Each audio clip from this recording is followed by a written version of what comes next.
So I'm out in the middle of a field and I thought I would just say, welcome to my booktube.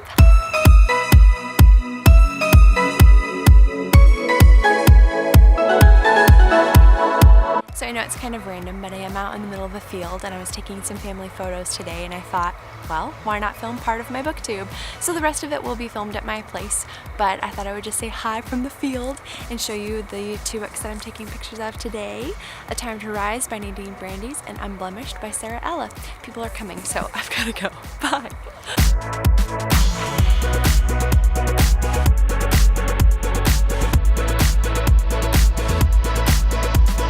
A lot has happened since that introduction. I got new glasses, woohoo! And I'm not really sure what else has happened, but I feel like the glasses were kind of a lot. Today is going to be kind of a hodgepodge of things because I just had a couple of different things I kind of wanted to shove all together. So I'm going to do a novelty unboxing for you, and it's kind of like a faux unboxing. I don't know. Because I've already looked in the box, but I thought I would unbox it here for you guys because it should be safe now. I think you all have your boxes, those who were getting them.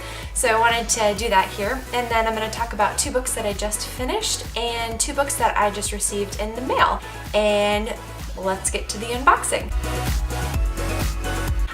Some of you guys know, here it is, that I was chosen as a rep for Novelty, and I'm so excited. They're such a great company. If you haven't checked them out, I will link them below. You should look at their Instagram and their website and everything too, and sign up for a box. There's a special coupon code that you can use from me. I will also put that below.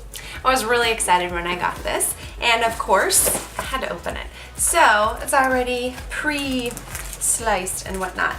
Ooh, and it's such a great box. So I'm going to start off with some of the fun things that they include. The first one is this awesome bath bomb called Selene. Selene, Greek goddess of the moon, turns your bath water a shimmering black while releasing her relaxing black amber fragrance. Pretty excited. It's by, looks like it's Rayleigh's Boutique at Etsy.com. Very cool. Can't wait to try this out. Next, ooh, I am a huge fan of candles, wax melts, and anything that smells pretty much. And this is awesome. It's from Tiny House Soap Company, Allspice Wax Melt. And it smells like Christmas and heaven and beautifulness. So yeah, there's this. And then Bad Girl Good Tea. It's their chocolate chai baby black tea. I cannot tell a lie, I have tried it once already and it is so good. Oh my gosh, actually I'm probably gonna go make myself a cup right now. Then these really awesome candies, Goatsies? I don't know, I don't think that's what it's called, but they're really tasty. And last but not least is the book. And I was so excited when I saw this. Oh my gosh. So if you guys saw this in my story at all, I totally forgot to say, you know, spoiler alert, watch out, novelty unboxing ahead. So I apologize if I spoiled it for anybody. I promise I will get better at that. But when I saw this, I was like, oh, Rosamund Hodge. I'm pretty excited because I'm also right now currently reading, aka audiobooking, to Cruel Beauty, and I've seen Crimson Bound pretty much everywhere as well. I really love her writing, so when I saw this, Bright Smoke, Cold Fire, very excited. I honestly haven't even looked at what it's about. There's something you guys should probably know about me, especially if you're going to be part of this channel in the future. And that's basically the fact that I don't like reading the back of books. I know, cue scary music.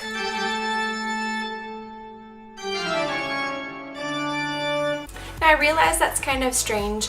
A lot of people choose their books by reading the back cover or maybe the inside flap. For me, there's just something about picking up a book and really all I do is read the first page, maybe even the first paragraph. And if I'm intrigued by the writing, maybe I've heard something about the book, I might glance at the back, but I try not to read it because I'd rather let the story tell me what it is about.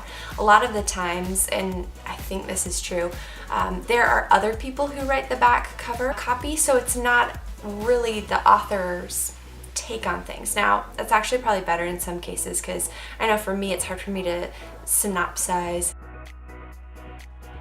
It's hard for me to put together all of the thoughts that I have about the book that I'm writing into one condensed, couple of paragraphs or something, whereas someone else could read it and condense it better than I could. So I understand that, but I don't know. I just don't prefer to read them. So a lot of the times I'll state in my reviews, like, I had no idea what this was about, and that's actually true. So it's not a hard and fast rule, but it is something that I wanted to let you guys know. So I have no idea what that book is about, but I will definitely read it, and it looks great. Now on to a few book reviews. I finished 2 books recently. It's been great having the time to actually sit down and read. If you guys are like me, I feel more accomplished when I've had a chance to read. Like, I actually was able to get everything else done, sit down and read something that I enjoy. So first off was Keep Holding On by Melissa Tagg.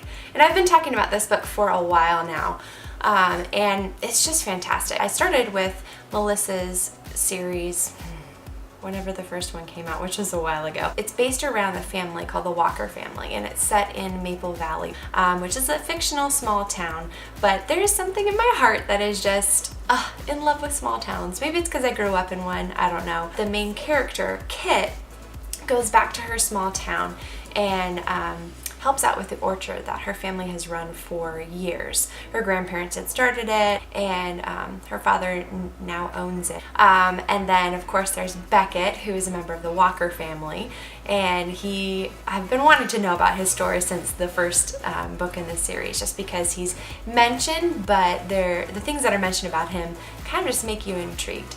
And I was definitely not disappointed with this book. Stayed up late one night to finish it, and just like, there were lots of emotions. I was laughing during it, I was crying at some points, and just really resonating with the characters. Melissa is such a talented writer, and I feel like a lot of the books that she's written have connected with me on a personal, deep, sometimes spiritual level. Definitely have enjoyed that. So if you don't have this, or you haven't started this series, you definitely should.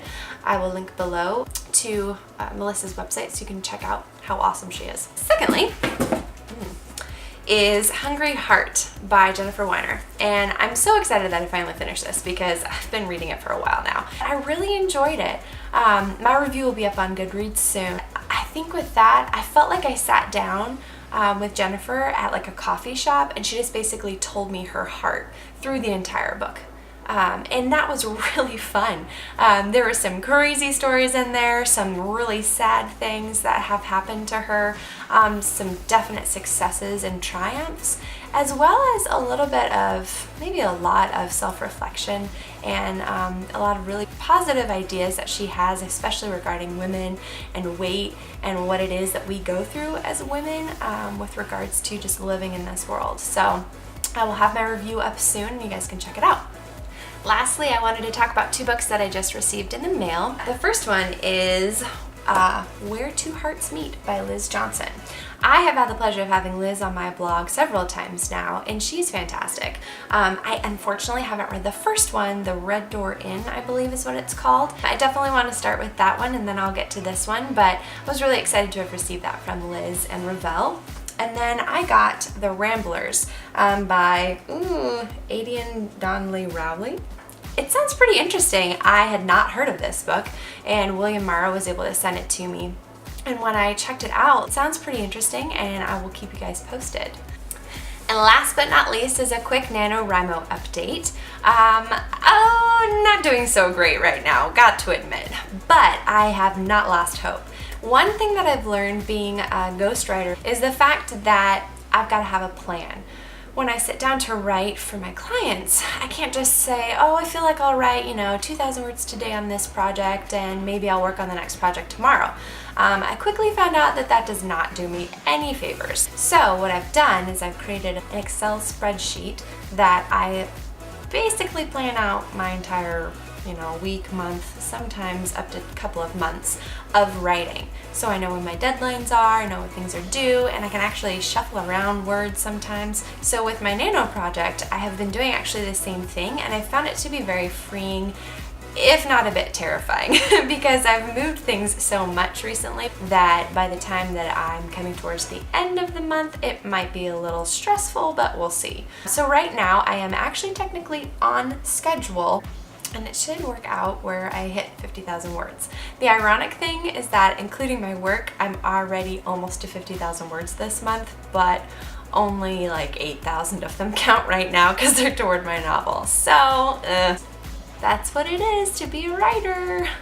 Thanks so much for visiting my channel. I would love to hear from you guys below. How are you doing if you're doing NaNoWriMo? I just wrote a blog post about inspiration and I'll link that below as well. So if you guys are lacking inspiration, you can take a look at the things that I do in order to regain some energy for my writing. Thanks again for joining me, and I'd love to see more of you here. Comment below. I'd love to hear about how you're doing in your Nano project or what book you're looking forward to, and subscribe because I'd love to see you again. Bye. Oh, because I'm going on a trip next week, but you'll hear more about that later. For me, Max, no, probably just butchered that. I don't know if that's a word.